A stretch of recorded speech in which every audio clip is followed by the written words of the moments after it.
So let's get right to one of our top stories.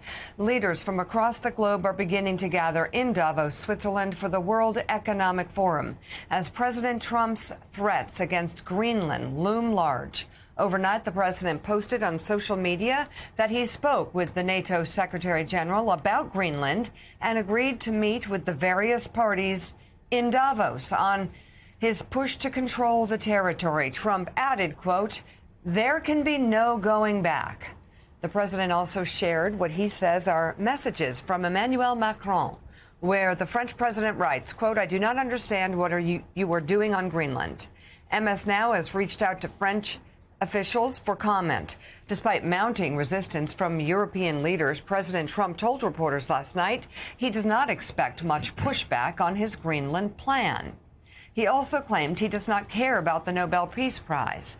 That comment comes after text messages. Well, that means he cares about the Nobel Peace Prize, but go ahead. It seems so after text messages between Trump and the Prime Minister of Norway show the president linking his lack of the prize to his Greenland push, writing in part, "Considering your country decided not to give me the Nobel Peace Prize for having stopped 8 wars, plus I no longer feel an obligation to think purely of peace, although it will always be predominant, but can now think about what is good and proper for the United States of America." And Vladimir Putin. Here's blowing more.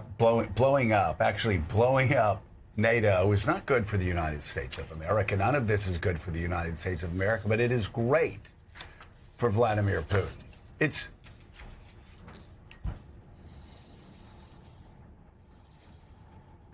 All I will say is this. If Vladimir Putin were sitting in the White House, he could not do something more effectively to undermine American interests across Europe and strengthen Russian interests in Europe than what Donald Trump's doing right now in trying to blow up the NATO alliance for Greenland.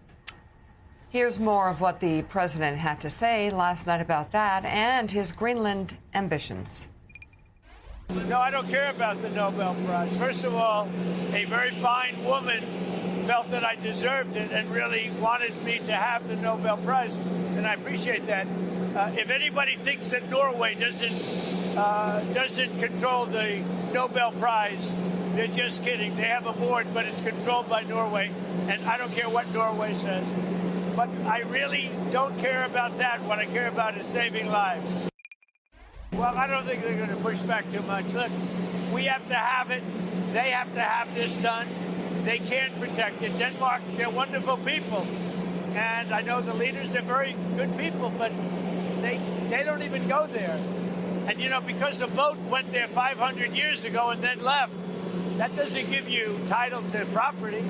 So we'll be talking about it with the various people. Securing the Arctic from Russian threats is important to you. Why are you upset about NATO allies thinking that, more seriously in Greenland by holding military exercises? Well, that wasn't a military. They sent a few people. And they say they sent them not for me, but to guard against Russia. But, NATO's been warning Denmark for about 20 years now, longer than that, 25 years. They've been warning Denmark about the Russian threat. And it's not only Russia, it's also China. So we'll see what happens. But let's put it this way. It's going to be a very interesting Davos. Ann Applebaum, in your latest piece for The Atlantic entitled "Trump's Letter to Norway Should Be the Last Straw," you ask the question, will Republicans in Congress ever step in? And you write in part, quote, "The people around Trump could find ways to stop him, as some did in his first term, but they seem too corrupt or too power hungry to try." That leaves Republicans in Congress as the last barrier. They owe it to the American people and to the world to stop Trump from acting out his fantasy in Greenland and doing permanent damage to American interests. Years of careful diplomacy, Billions of dollars in trade are now at risk because senators and representatives who know better have refused to use the powers they have to block him. Now is the time. And Republican leaders on Capitol Hill understand the level of derangement behind the president's push for Greenland. The Republicans, and yes, they are Republicans on the Supreme Court, know just how illegal his use of tariffs, specifically here, threatening other countries, is, and yet they refuse to do anything about it.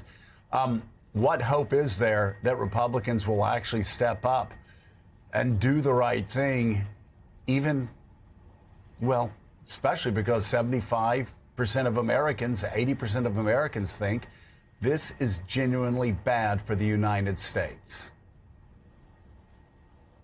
So let me just start by saying the clips you just showed of President Trump, echoing some of the things that he said in his letter to the Prime Minister of Norway, demonstrate a degree of separation from reality that I think is actually new. I mean, we know that Trump makes things up, that Trump lies, that Trump fantasizes, but he now seems to be really living in an alternate world in which he deserves the Nobel Prize. This is what he said to the Prime Minister, and in which if he doesn't get it, he's therefore entitled to take Greenland. None of his statements about Greenland, about the political reasons why he wants it, the security reasons, the economic reasons, none of these make any sense. None of them stand up to scrutiny.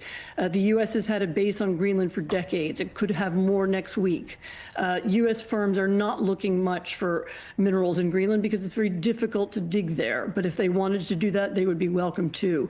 All of this is a strange and increasingly weird ego trip, how to describe it, a narcissistic fantasy. He needs to pressure Europe. He needs to make them look weak.